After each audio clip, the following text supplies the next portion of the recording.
Hi, I'm Ben Stanhope. And I'm Jake Blenis. And as you'll notice, there is no Zach Leewald present today. But it's still the Movie Vault, even without Zach. All the same.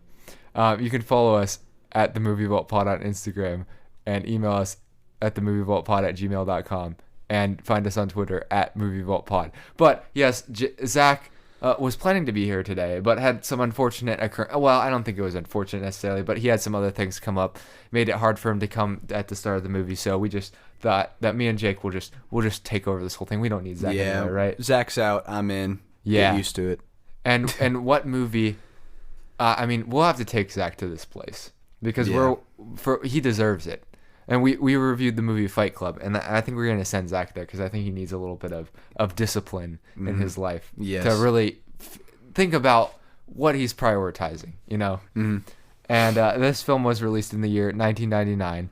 It grossed $102.5 million on a $63 million budget. Now, I'm not quite sure whether these numbers come from the total amount made on DVD sales or whether they are purely theater numbers, because I thought that this movie was somewhat of a box office failure.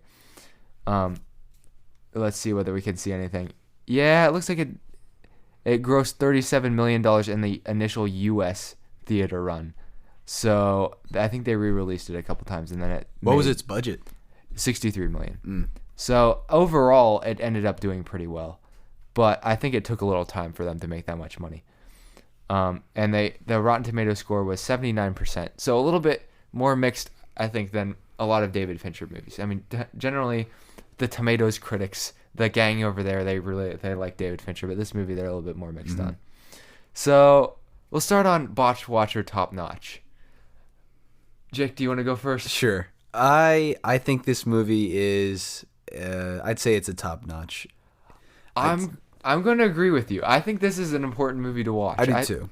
I think this movie, this turn of the century, this and The Matrix from 1999 was a fantastic year for movies.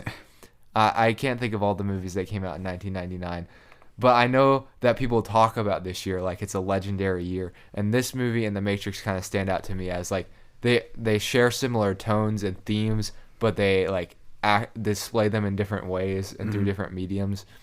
And I just think it's a great movie.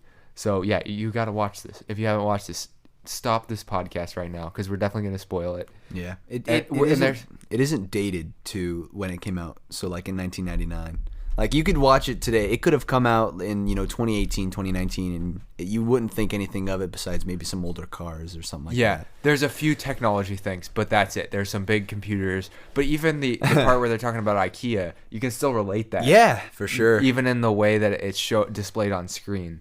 I definitely would agree with that. So, yes, huge spoiler alert. We always spoil every movie, and we a lot of times forget to tell you. But there's actually like a big twist at the end of this movie. So if you don't want to know what that twist is, then don't listen past this point. And if you do, then we're going to reveal it once we start going over the plot. Sorry. So I guess we'll try to tag team this plot as best as we can because I'll probably forget things. So just keep adding things in as I forget them. Yep. But essentially we start out with this character. We don't know his name. And he's a guy who is very obsessed with collecting furniture and in general just collecting material things. And he starts to develop insomnia because I don't think he has a great purpose or doesn't really understand what to do with his life. And so he goes to the doctor. The doctor suggests that he goes to the testicular cancer support group to see some really sad people instead of like being sad about himself. And here he meets a guy named Bob. I won't say the exact quote, but Bob's body proportions are abnormal. Yes, quite. Because he was juiced, and now the effects of juicing have caused his pectoral regions to be enlarged. Expanded. Yes, and he finds himself crying in these large pectoral muscles. Played by Meatloaf. Yeah, the Meatloaf. From I think what was he, 80s? Yeah, I think 80s, 90s. I know the name, and I didn't know it was played by him until you said something when we watched it. I've listened to a few songs. Couldn't tell you anything about the guy, but he played a great character in the movie. He does a pretty good job. Yeah, so he keeps going to these support groups, and eventually there's another lady named Marla who starts also attending and also does not have diseases. And goes to the testicular cancer group of all. Yeah, which is the most obvious that she doesn't have that, but I guess, she still needed support. And he gets pretty upset by this. Now he can't sleep because he could sleep when he was going to the support groups. Now he can't. So Marla's ruining everything. The narrator is very upset, and he confronts her, and they get on this switch schedule thing where they go every other day. But he gets her number too. So it's like he's trying to, he's like, he doesn't want to admit it, but he's sort of going after her. Mm-hmm. But his life changes during a flight. He does works for an insurance company trying to evaluate whether or not they no, it's not an insurance company actually. It's like a motor, like, what do they call it? It's like anything like Ford, Toyota. A car company. Car company, yeah. A car manufacturer, yes. He works for a car manufacturer evaluating whether they need to recall parts. On the way back from his trip, he meets an interesting character on the plane named Tyler Durden. Bum, bum, bum. And this guy is going to change his life. When he gets back, after a few conversations with Tyler, his apartment has exploded and he needs to call somebody. At first he was going to call Marla, changes his mind, calls Tyler. A big decision because he ends up at this bar and he and Tyler get into a little bit of a fight after Tyler tells the narrator that he wants him to punch him, and then he punches the narrator, and then they get into a fight, and this starts the Fight Club. Ba, ba, ba. And it really is just them fighting, and then people start to gather around night after night as they keep fighting, and they develop this group that's like people find solace in pain. And this is an aspect that I really understand. I went through like this phase in high school where you start to think, like, you start to like observe, like I would watch like MMA clips, and I'd be like, if I didn't know what to do with my life, I was like directionless, things had gone wrong, I'm like, it would feel somewhat cathartic to just be an MMA fighter and then just get absolutely pounded by somebody who was, and it's not like you're fighting, but you're losing, but the losing part wouldn't necessarily feel bad because like there's somewhat it's of liberating. It's like, yeah, you're letting something go about it. And so I definitely understand the mentality that's being created here, but I also will be the first to admit that I don't think it's a healthy one. I think I might be going through that mentality now. I love watching MMA, and I'm a complete poser when it comes to it. Yeah, but it's just it's catharsis. Like, it's just fun to watch. Yeah, and that's the same feeling you get from this movie when you watch them fight. Anyway, but it doesn't end with the fighting. Pretty soon, Marla and Tyler start to have a bit of a relationship going. It's very loud and obnoxious. Well, Marla calls the main character because she just took like an entire bottle of Xanax. Yeah, and so it's like calling him for help and stuff like that. And the main character just puts the phone back on the machine and then just like lets her talk, and then Tyler picks it up and then goes to save her. Yeah, and this begins their relationship, and he's jealous and just overall just not very happy about it, but Tyler makes it very clear, don't talk to her about me. So the narrator is not allowed to talk to Marla about Tyler or like acknowledge his existence, which you'd think would be like a red flag. But no, he just kind of goes along with it. The Fight Club keeps escalating. Bob's in the Fight Club now. Mm-hmm. The Fight Clubs are spreading, and it gets to the point where they start doing other projects, and they start actually bringing people to their house. This is one of the worst, most depleted houses you'll ever see. And in this house, they start training an army, essentially. And this army starts to cause mayhem around the city. In fact, they are called Project Mayhem. And it is important to point out that Fight Club and Project Mayhem had the same rules. The first rule about Fight Club was not to talk about Fight Club. Very famous line. There was 8 rules or something. And there was like, the 8th rule was like, if you were new, you had to fight. Have to fight. And they still have Fight Club going on, but now they're also doing this Project Mayhem. They're all living together. It started as homework assignments, and then it got into be a bigger thing. And so now they're starting this like cult, essentially, that's around Tyler, and Tyler's he's throwing out these philosophies that's around, it's like anti-consumerist. It's the idea that we are being controlled by our capitalistic wants and desires, our desires to make more money and get more things, and that these things are the things that define us. I think he even says at one point, what you own starts to own you, or something along those lines. And so he believes that chaos is sort of the answer. It can sort of like reset everything in this capitalistic society that he feels like is controlling people. And so, and because of that, but Tyler, the narrator, doesn't really understand what's going on fully. And even though he is somewhat involved, he gets kind of upset as Tyler keeps doing things without his knowledge. And this leads to a few situations where acid is poured upon him, and he's supposed to like come up with something, like he's supposed to admit that he's gonna die, and that something like his life doesn't really have purpose now. He's supposed to say what he's gonna miss. He can never really accomplish these tasks fully how Tyler wants. I don't think. He starts to get jealous of Jared Leto's character, and so at Fight Club, when the two of them, Edward Norton's character and Jared Leto's, just start to beat the crap out of each other, and Edward Norton awfully disfigures Jared Leto's face. And he says it's because he wanted to he just destroy something beautiful. Yeah. Jared Leto, rest in peace, your face. I'm just kidding. I'm pretty sure it's fine now. But at least in real life, not in the movie. At any rate, when Bob gets killed through a Project Mayhem accident where he gets shot by the police, this is when the narrator really starts to get mad at Tyler. Well, this is after in the car when they're talking about, like, what did you want to do with your life? Tyler admits that he blew up the main character's condo. Right. Yeah. So he knew that the main character was going to get involved somehow, and then after that, when they go to bed, Tyler's just gone. Tyler just is completely vanished, and then it's just the main character. Right. But Tyler's methods and mindset live on through all of the army that he has created. The mob. And so he once more rejects Marla, saying Tyler isn't here. Tyler's not here. Don't come back. Marla looks very upset, oddly. Not like sad or anything. Just confused. She looks confused and upset. And he goes around and looks for Tyler in all these different cities. He starts to get deja vu because every city seems the same, with the fight clubs and the things that people say to him. Finally, he gets somebody, and I think it was like a Miami fight club or something, to tell him to address him as Tyler Durden. And this starts to set off some like realization in his mind. He goes to a hotel. He calls Marla. He says, "What is my name?"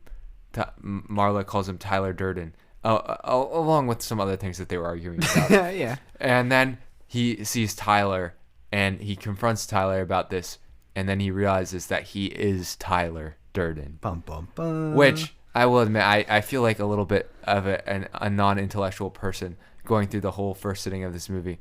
I don't know if I wasn't really thinking about it, but I didn't really like process the idea that Tyler and him might be the same person, even though they literally clue it from the start of the movie. Yeah, it's very on the nose when you rewatch it, but when you watch it for the first time, it just goes right over your head. Yeah, it definitely, they did that. It was a technical accomplishment that they were able to do it in the way that they wanted to, because when you go back and watch, you're like, oh yeah, there's all these clues. It's so obvious. Same briefcase. They're saying things that definitely tip off. Like, I know because Tyler knows at the start. That's the like first the scene third line of the movie. Yeah, and so these things are what, like, you're like, oh yes, this makes sense, but he still has to defeat Tyler, because Tyler has set up this Project Mayhem thing to start burning down these buildings and to potentially harm Marla. So he tries to get Marla out of harm's way. She's upset at him because she doesn't understand exactly what's going on. He tries to explain it, but she just is like, you're crazy, which is true. He is quite literally the most bipolar person possible. Yeah. And then, which is weird because she's actually talking to his rational side is also the side that she viewed as being annoying and not nice to mean, her. Rude. And because she's so confused by the fact that he flip-flops between, loving her and being nice around her, and then just being completely annoyed and can't stand being around her. Yeah, it didn't make a lot of sense. She eventually gets on the bus and goes away. He just wants to keep her safe, and then he goes to confront Tyler in one of the buildings that's going to be exploded. He deactivates the bomb, then he and Tyler get in a giant fight, which we see in the security cameras is him being thrown around. It's not by himself. By himself, yeah. It looks like he's being knocked down, but there's nobody there doing anything to him. And then he gets up to the top floor because Tyler takes him there. And Tyler thinks that we're going to sit back here and we're going to watch all these buildings explode. They're all credit card buildings. They're going to set everything back to zero.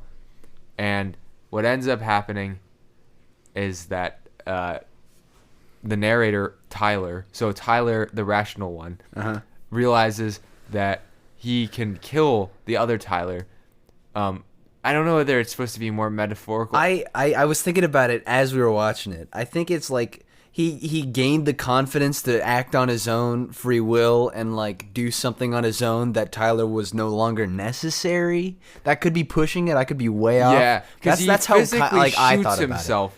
About it. But he does so in a way that seems like he would at least be severely debilitated. But then he just like gets a hole in his jaw. But he just gets a hole in his jaw. So whether it might be that he literally just shot through his jaw, I think and then the bullet went through, and the bullet like in his mind went through Tyler's mind. Because it cuts to the back of the evil Tyler's head, and it's just a massive like gaping hole in the back of his skull. Yes. So it's kind of trying to describe this thing. Oh, he's this like metaphorical, like I'm killing my inner demon or whatever. Mm-hmm. And then Marla comes in and is like, oh my gosh, you look horrible. And he's like, no, I'm fine. You've met me at a very strange time in my life. Cue the Pixies. And then Pixies starts playing. And then all the buildings start exploding. I have listened to that Pixies song so many times. I ever since I watched it, I added it to my phone. I love that song. I don't even like Pixies that much. I've listened to their albums and I know they're good, but that song though I can dig with that song. But that's pretty much it. Like it just ends with the buildings exploding, them holding hands. Very romantic. So evil Tyler, technically, Project Mayhem was a success, but he's gone. The movie. Yeah, but he's no more. And yeah. That's where we leave in this movie. It's a movie full of twists and turns. It's one of the grimiest, grossest looking movies. It is the coloring and just it's just so brown and dark and ugly. But it works. It works to the movie's benefit, I think. Absolutely, is what I would say. And as for the quote of the movie, his name is Robert Paulson. His name is Robert Paulson. His name is Robert Paulson.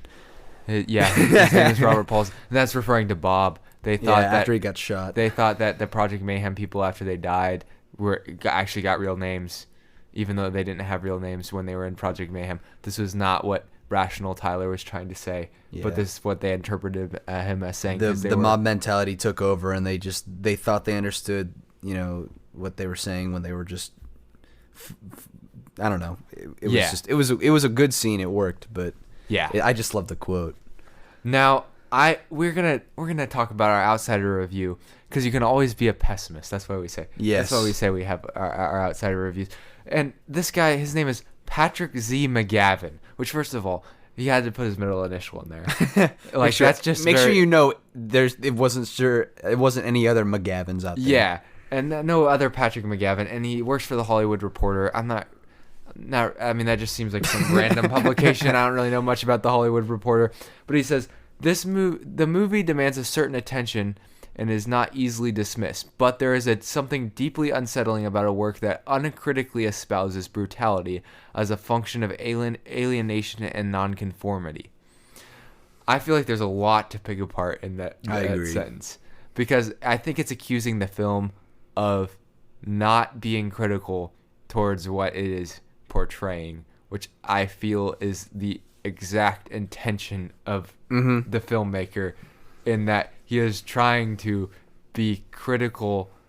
It's weird because he is simultaneously being sort of critical of the capitalist system, but also being critical of, or like warning of what can happen to people who are disenfranchised by the system. Yeah, you're the message in the beginning is you think it's going to be, it's just going to be anti-capitalist and not being super materialistic, and then it just flip-flops completely because at first you're on Tyler Durden's side, the evil versions, and then you realize no, he's the bad guy, and so the message of the movie completely changes when you realize that that's all been bad and what it can lead to. Yeah, and I think a lot of people's problem with this movie also was around the idea of masculinity in general, and how it was portrayed as very brutal, and this is like the sort of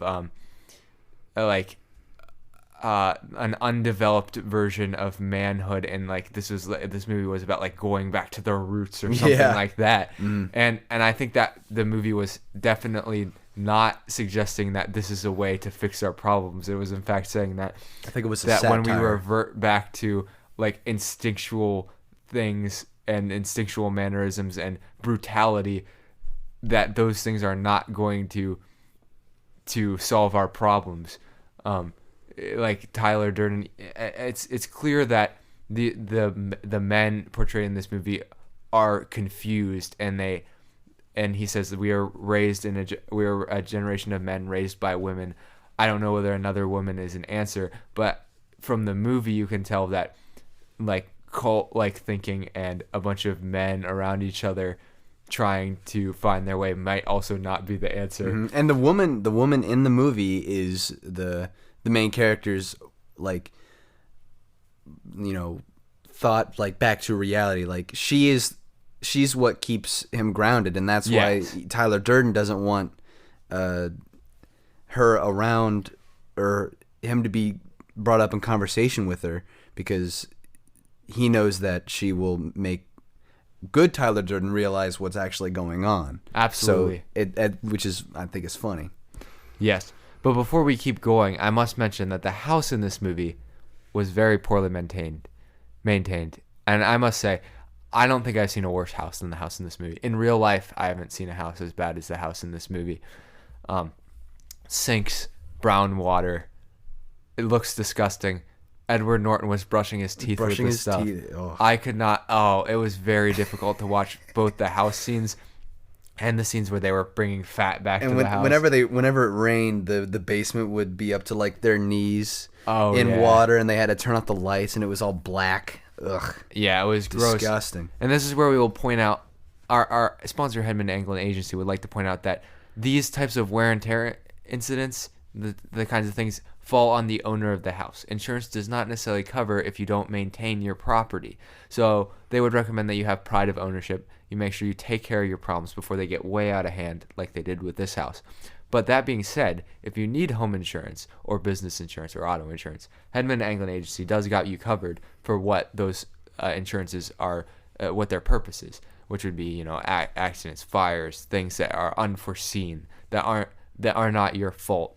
And so I would suggest that you call them at 614-486-7300. That's 614-486-7300.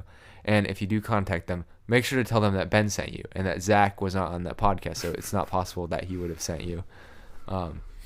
Anyway, it is interesting because the house is one thing that really stands out to me in the movie as being like, whoa, this was so disgusting. Important set piece to really set the tone for what this was. A lot of the movie takes place in the house too. Yes. Like a massive chunk of it. And now we'll get into, so like last episode, like the Nomadland episode, we're going to try to go through our 10 categories, but not score them in a numerical way, because we feel like it has been detracting from actually, kind of talking about each subject.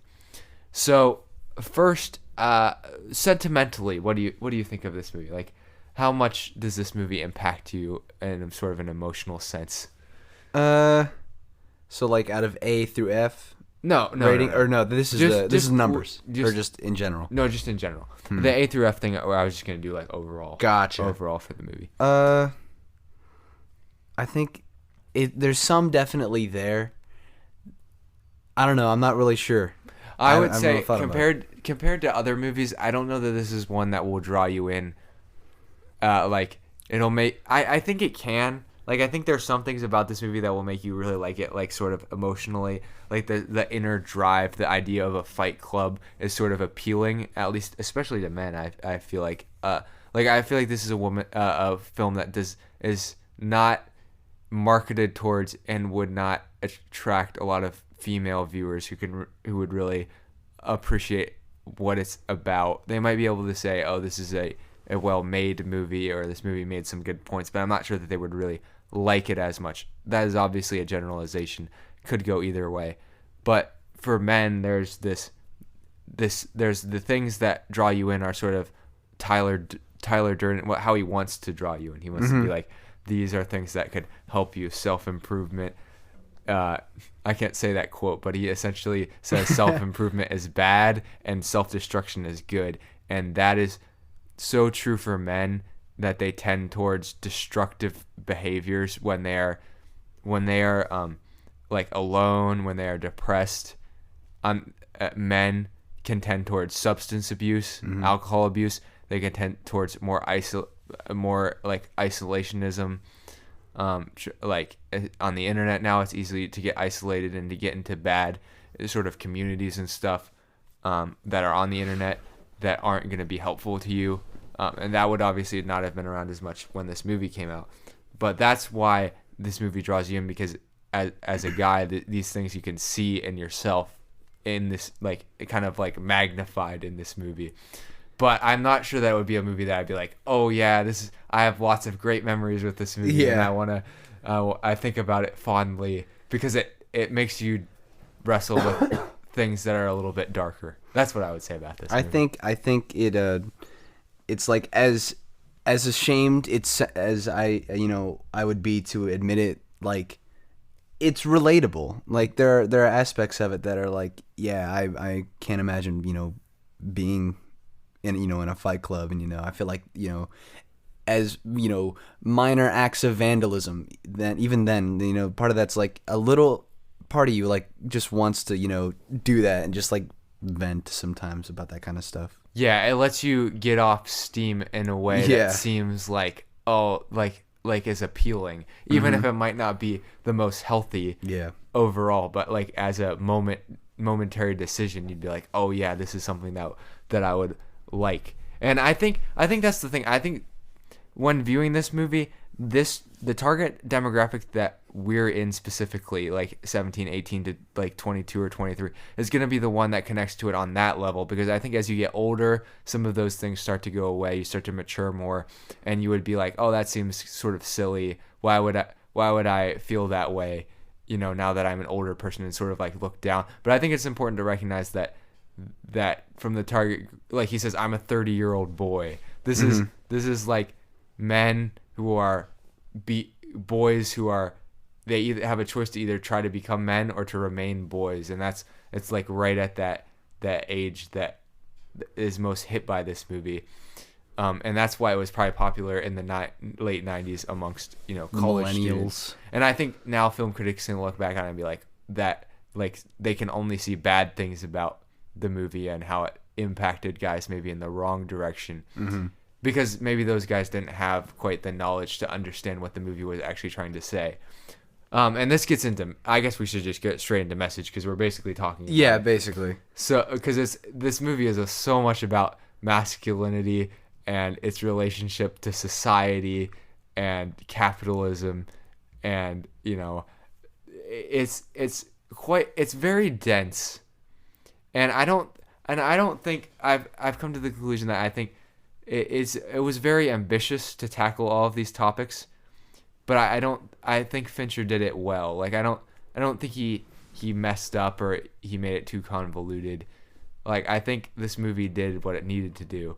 Whether or not I agree with every single thing, I think if I really pulled apart this movie, I could find things in it that I'm like, well, I'm not sure that I quite agree. But since it's such like bathed in satire, it's almost like the point is that you're not supposed to agree with it. So it's like, then it's okay. I think the message of the movie is, it isn't, I mean, it's complex, and it like I said, it flip-flops, but it isn't something that hasn't been tackled before or won't ever be tackled again. I think it's capitalism, obviously, material, it's very anti-materialism, but it's also anti somewhat like toxic masculinity, and that whole mentality of men are raised by women, which is kind of true, but like anyway, I digress. So I think the message in and of itself can be like boiled down to something really simple, but I think the way in which it's done is done so well that it raises it up to a whole new level, because it's done in a satirical manner. So and it's like you're on the side of the opposite of what the message is trying to tell you. So like you're on Tyler Durden's side until you're not. Until you're like, oh, he pushed it too far. You're like, yeah. You're like, he keeps pushing the envelope. Like he was just trying to get started, and now he's like, he keeps going. And the thing is, I think you realize like starting everybody back at zero, like he wants to do, and creating chaos, is not going to solve everyone's problems either. Like it's not to say that there aren't any problems. It's that the way that Tyler Durden is going about trying to fix them is just gonna either do nothing or create even more problems for everybody. And I think it is interesting that you point out that like the female character is what grounds him and eventually pulls him away from himself, because he realizes, no, I want her. Like I feel like to some degree he realizes that even though everybody in this movie has a really messed up life. She has a really messed up life. He has a really messed up life. But there's something about trying to do their life together that's appealing, that Tyler is trying to say, no, don't do this. Tyler's willing to have a relationship with women that's more, honestly, it's not necessarily super in line with what his seeming values is, because he would be anti-consumerist. But in some ways, his Tyler Durden, the evil one's relationship with Marla is somewhat consumeristic. He said more, it was in the movie. He says it's not love, it's sport. Right. Which I think is a pretty in character quote for him. Yeah. The only reason I say it's not in character is because it is in character. It's in line with what he would do. Yeah. But it's not in line with what he says he would do. Yeah. That's so that shows his like imbalance, and like you think he's a very like philosophical guy who's got this like, but then he acts this line of moral values that he follows, but maybe he doesn't actually follow them to the extent that you would think somebody like him would. As far as the plot, we already talked about it, so it's hard. I guess we normally would give it a rating. I don't know what we do with it now, because it's really good. I think there's just so much stuff happens. Yes, it's like on one thing after another. There's little scenes in it that can kind of get thrown away, but are more just like housekeeping. So like there's a scene where he approaches his boss and like blackmails him, saying like all these cars are like if I tell the press that all these cars don't work, or that ignition whatever, I don't know cars, but like they just like there's a bunch of technical problems with the cars, and if I tell the press, then you're gonna get in serious trouble. And then like the boss is like, who the heck do you think you are? And so after like talking about it, he Edward Norton's character, good Tyler Durden, just starts beating the crap out of himself.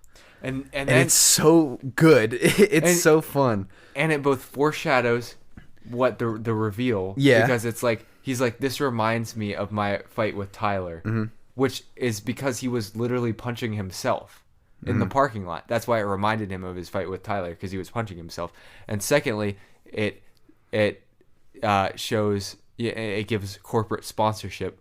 So now Tyler's program, because of this incident, was corporately sponsored, meaning that the capitalistic industry that they were against is now funding them. They're becoming a business that is against business. And I thought it was good. I thought it was clever. The hypocrisy, which I think is an important thing to point out. But just scenes like that are just like riddled throughout the movie, of just like housekeeping, like how they were able to afford all this equipment now, and how they were able to maintain the Fight Club and stuff like that. Like little scenes like that are thrown in there to make sure there aren't like that many holes, which I think there are a couple, but not really in like the grand scheme of the movie. Just like every here and there are some. There's probably a few instances where what his and Tyler's relationship. Yeah, that's basically all the ones that I can think of. Is like it sort of doesn't make sense when you start thinking about it, but then you realize that this guy is so unstable that maybe that is the point. Is that none of what is actually being portrayed to you as him and Tyler interacting is actually what's happening. You can't necessarily like be like it's this exact scene just without Tyler. Yeah, it's more like this is what he's seeing in his head, even though what's actually happening is something else. And I think they even tried to point that out. They'd be like, sometimes you would see us together, and sometimes you would just be standing in the crowd and see me, and sometimes you were me. Yeah. So it was just different. That was sort of to get out of that plot hole. Which is what they basically did. Which even then there are still some instances where I'm like, I don't know, like there's some like where Bob, like I feel like he would have noticed.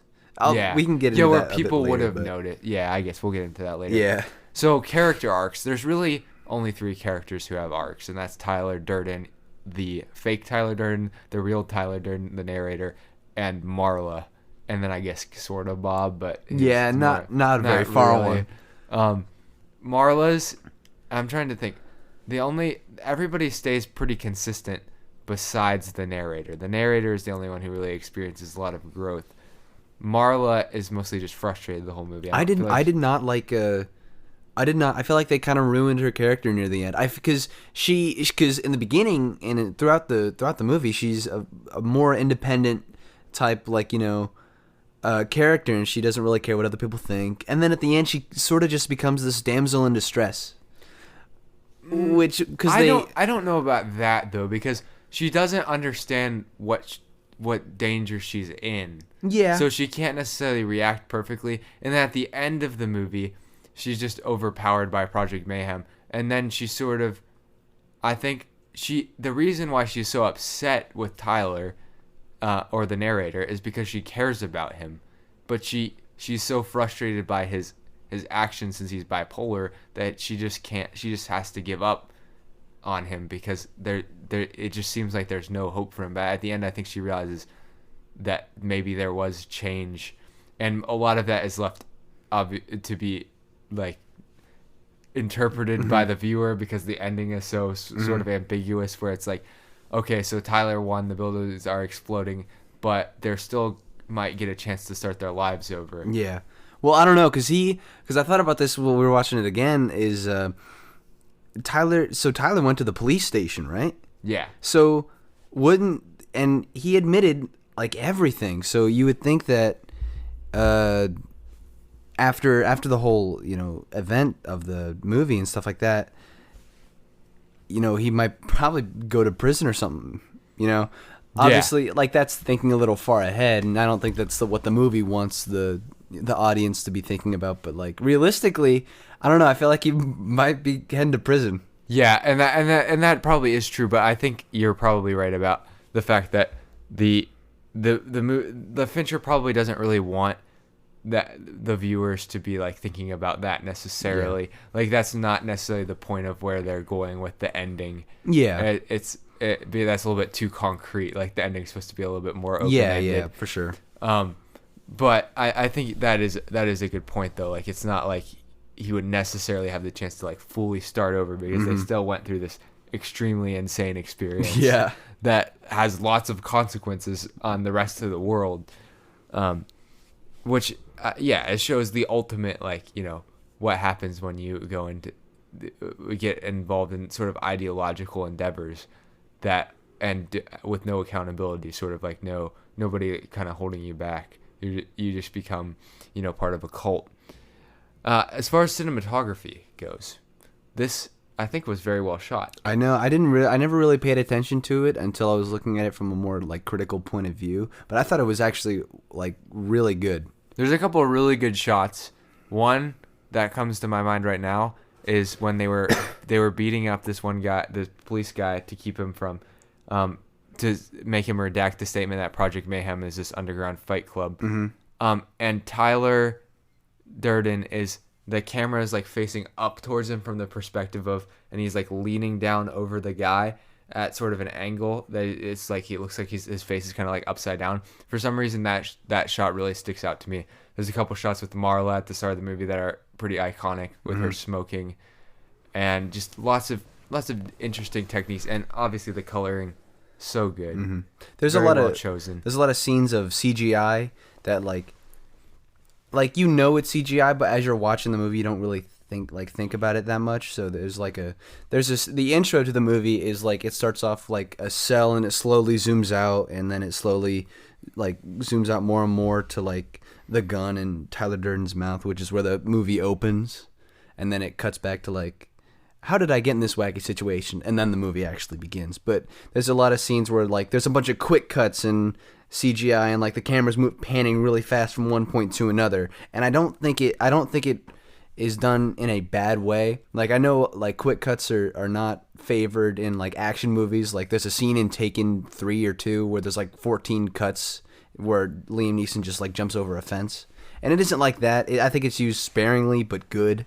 So yeah, I thought it was good there as well. Yeah, quick cuts are sort of like narration. If you can do it right, you get like a good movie like this, or like Baby Driver or something, where you get a lot of like nice cuts that make the movie feel like fast paced. But then if you do it wrong, it can just feel forced, or it just feels like you're leaning on this to work for the movie because you're compensating for something like not having a good plot or not having good characters. Let's see. I'm going to try to go more quickly through the next couple ones. So originality, I think this movie is pretty original. Like I don't exactly know what this movie would be based on. It's based on a book, obviously. Yeah. I mean, that makes it a little less original. But like I'm just trying to think of like what this is even like. It's not really like anything else. Yeah, I mean it's comparable to The Matrix in style, but nothing else really. Yeah, that's what a lot of the style.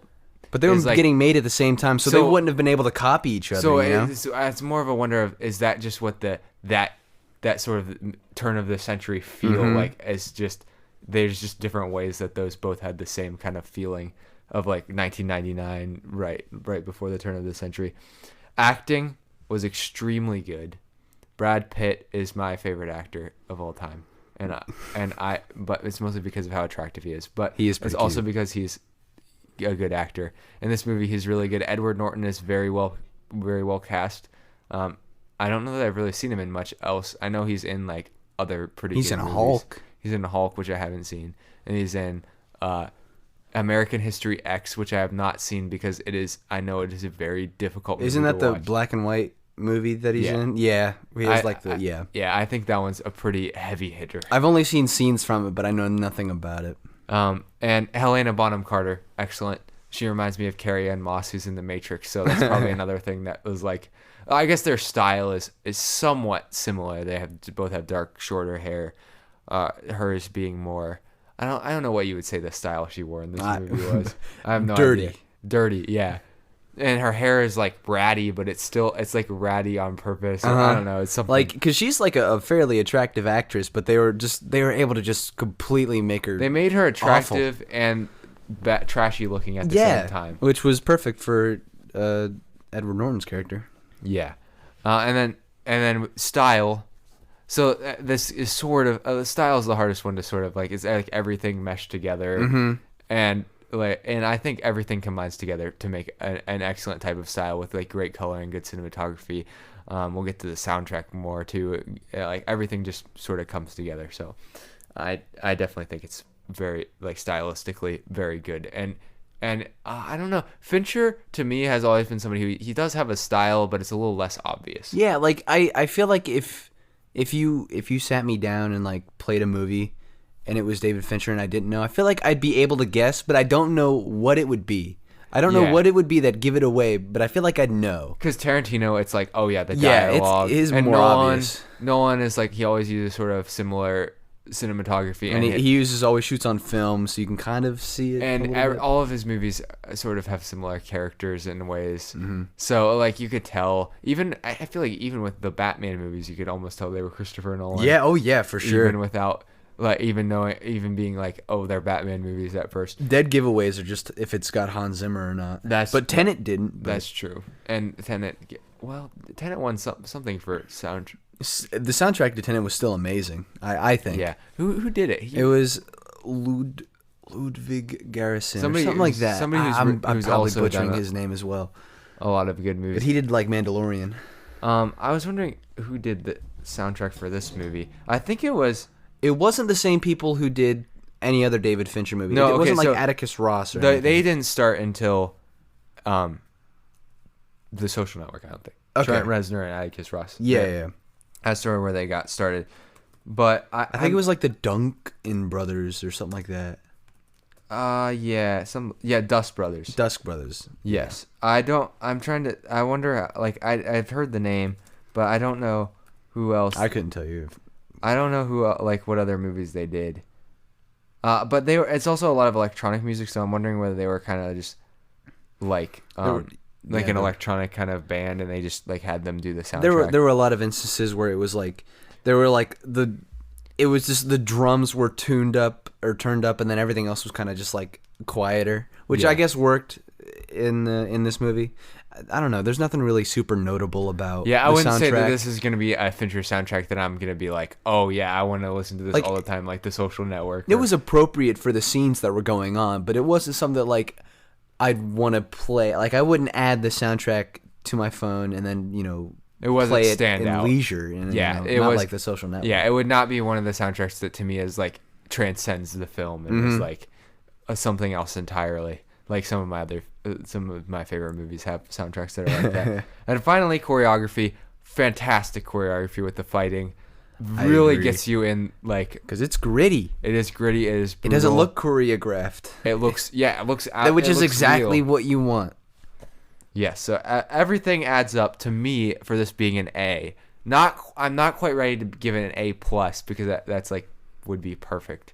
I think there's few things about this movie that I'm not completely sold on, but overall, I just think this is extremely solid, which is very typical of Fincher. He typically does not miss in terms of what he makes. I don't know. I'm torn between an A and an A minus. Yeah, I sort of had an A minus first, and I was like, no, Because I'm of how comfortable we're enough talking giving this pretty an A. highly of it, we might have to push it up to an A. But I think there's just there was one plot hole, and then the amount of misinterpretation with people that watch this movie, it's like because it is pretty convoluted, but like there's just a lot of moving parts in it, Yes. and a lot of things happening, and I feel like the constant misunderstoodness of it can kind of bring it down a little bit. That I think that's fair because I think to say that you want to make a message, it's hard for me because I always appreciate something that is a message that is brought that is not like preaching to you. Yeah. Like I always feel like there's some movies that I'm like I could just go watch a lecture or something. I don't need to like watch this movie that's trying to like give me this very specific viewpoint. Where something that's a little bit more layered and nuanced allows you to explore things without having definite answers, which I think this movie does. But if it's so confusing that it begins to get misinterpreted and is used for another meaning that it's not supposed to mean, then maybe there was a little bit of a lack of execution. So Like, I can understand with that criticism. I can sort of overlook that a little bit, but some people won't be able to as much. I see Tyler Durden in like compilations of like people like Anti-heroes. People idolize. Like if you idolize these people, then you don't understand the message. Like so, Yeah. Tyler Durden, Patrick Bateman in American Psycho, Oh, yeah, Arthur Fleck in Joker. Like these people who just The idolize them, Heath but if Ledger they in do, Joker. in the Dark Knight, they just don't get the message. They don't get the point of the movie. Right. If you idolize said person. Right, but I think though also the idolization is like, yeah, Tyler Durden's cool. Yeah, I mean he's cool. So that's sort of where the idolization comes Played from. by But Brad I Pitt. guess when you don't look any further than like I think Tyler Durden was cool. I mean that's the point of it. But well, I guess if you don't look any further than that, then yeah, you're gonna not get the right point of the movie. Yeah. Could it? Yeah. So that I think that gets us into Britta moments. Britta moments with Britta Perry. I had to do that part because Zach's not here. My bad. So that gets us into the plot holes and things we didn't like, and I think I maybe doing that in post because you kind of brought up some things with how it's misinterpreted, and you had mentioned some things about how you thought that some of the scenes with Tyler were a little bit confusing or like didn't make sense within the context of what they were trying to do. Yeah. So like an example of good flip-flopping between which is what's real and what isn't is so in the car there's a scene where they're in a car crash, and so the evil Tyler Durden is driving and then the Edward Norton Tyler Durden is in the passenger seat. But when they crash, the car flips and you don't really notice it at first, but evil Tyler Durden gets out on the passenger side and then Edward Norton gets out on the driver's side. Right. And I think that's an example of good, like, hinting at that they're the same person and stuff like that. But a bad instance would be, I guess, so whenever Bob admits to Edward Norton's character that he goes to Fight Club and then they find out, like, how would he not know that he isn't Brad Pitt's character? Or like whenever there's a scene where they're fighting and then Brad Pitt's character is given like a monologue and then Bob is like there in the corner, right? And Bob's like watching all this happen. In that case, Brad Pitt's character and Edward Norton's character would have been doing the same thing, I think. I don't think that whole scene was made up and in Edward's head. So, like, there was a scene like that where I feel like Bob would have known that Edward Norton's character and Brad Pitt's character were the same person, but it's never acknowledged, or like, it's never treated that way. And there's other scenes where, you know, everyone refuses to tell Edward Norton's character something whenever he's going city to city trying to find out, you know, what's going on, why there's so many fight clubs. But at the same time, Brad Pitt's character, whenever he takes control again, he calls all these people, and then apparently now they're willing to listen to him and take all this advice from him and stuff like that. So yeah, those are the two that I can think of. There might be some more, but I forget what the scene with Bob was. That was like, he would have so obviously known that, you know, Edward Norton's character was Tyler Durden, but he just never addresses it or something like that. But I guess the only way you can really, I think the first time they ran into each other, you can be like, he's already saying like, oh, have you heard of their creator? They say he's like a crazy insomniac or something. he gets facial reconstruction surgery. So then that would be like, oh, he didn't actually see him at the Fight Club somehow, which was like he was already going on a different day than the narrator thought he was going. So I could see you being able to piece together some sort of rational explanation for that. But I think as your further points went along, it gets increasingly more difficult to be like, okay, this makes sense. Other than just saying like, well, Bob wasn't allowed to question anything, so he just went along with it. It also kind of pushes your willingness to disbelieve, or what is it? Yeah, like you have.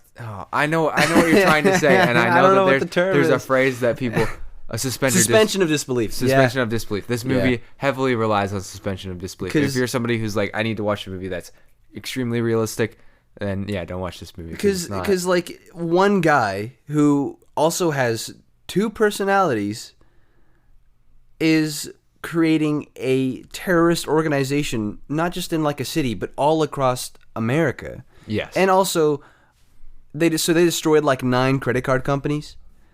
What's like? There's only 9 credit card companies in America. Yeah, and they're just buildings. All of their files are only on. It was the 90s, so maybe they hadn't upgraded to technology now this yet. Would not work. Yeah, you'd have to like. I don't think it'd do. Maybe in the city for like a day. Which, by the way, did you catch where this movie took place? Because I didn't. No, I don't think there was a specific city that it was supposed to take place. Yeah, well, in this one city, they destroyed like 9 buildings, and apparently that erases all the credit card debt of the entire country. Yes. So must have been an important city, is all I can say. Yeah. But it didn't look like New York. No, I don't think it's so either. It looked maybe more like Chicago. It just had more of a Midwest feel to it, but I don't know whether. Yeah. They referenced like flying out to LAX and flying out to other places, but they never referenced what the actual city is. So that's it for Britain moment. There's probably other plot holes, but we'll just kind of. Those are the more noticeable ones. Yeah. Now, as far as who you would invest in for the stock market, I would invest in. I hope that I would have known to invest in Fincher. It's like you're trying to like go back in time and be. What did he do before this? He did The Game. He did The Game. 7. He did 7 before he did this? 1995. Really? I thought it... 7 was really his first big movie. The camera quality in 7 is amazing. If we're not counting Alien 3. What's in the box? What's in the box? So I think we're going to do 7 on the show at some point. I love that movie. But yeah, 7 was like his first big one. And then there's The Game, which I've heard good things about. I've never watched, actually. And then there's this one, Fight Club. Then he goes on to do Panic Room. And then, Zodiac? Yeah. Zodiac is probably when you start getting the Fincher that's like known for being super detail oriented, where he's taking it's just way more hundreds noticeable. of scenes to just get the perfect images. And then we obviously have The Social Network, which is probably what most people would consider The Social Network his magnum opus. I guess from a technical standpoint, I can admit that The Social Network is probably his best movie. Like editing wise, it's not my favorite production wise, it is up there. Yes. And then as far as Brad Pitt goes, this is probably not his top movie, but it's definitely one that he is most well known for, I would say. Yeah, I'd say if I had to invest in anything, I'd say Brad Pitt. Yes. So darn cute.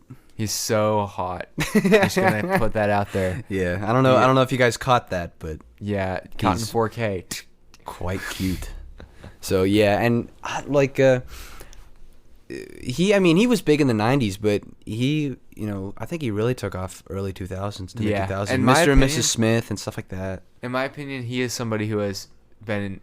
He's probably one of the more consistent. Like, I would say he's maybe not quite as charismatic as Leonardo DiCaprio. He maybe can't carry a film quite like that, but what he can do is be the coolest character in every Yes, movie I agree totally. And Ocean's 11, there's just nobody is as cool as him, and George Clooney's in that movie, and George Clooney's pretty cool. He's pretty darn cool. He can't out cool Brad Pitt. And then obviously Once Upon a Time in Hollywood, he's like in his 50s and he's still way cooler than everybody else. Yeah, acting wise, like he's diverse. Like in 12 Monkeys, he plays like just a completely psychotic guy who's like the son of a rich like dude, and he's like an activist. So he's diverse enough to not always be stereotyped like Jesse Eisenberg or Michael Cera as like the super wimpy guys, or like he's not always like the super buff. He's not a stereotyped or. I mean, think about Inglourious Bastards, where he plays Aldo Ryan. Destroyed. That's the only line I know of him is like, "You will be destroyed" or something like that. Yeah, just the way he says everything is hilarious in that movie. Yeah, and or like when he's like, Gorlami. Gorlami. yeah. Gore. Can you say that? Oh yeah, we won't even go into how good Christoph Waltz is, but because that's like way getting out here. So. Yeah, so the stock market, I think you really can only invest in Fincher and Brad Pitt. Yeah. I think I would have said Edward Norton was really good. No, he did great, but he didn't really take off after. He didn't. But I wouldn't have known carry the film, or it wasn't like you could be like nobody else could have played that character too.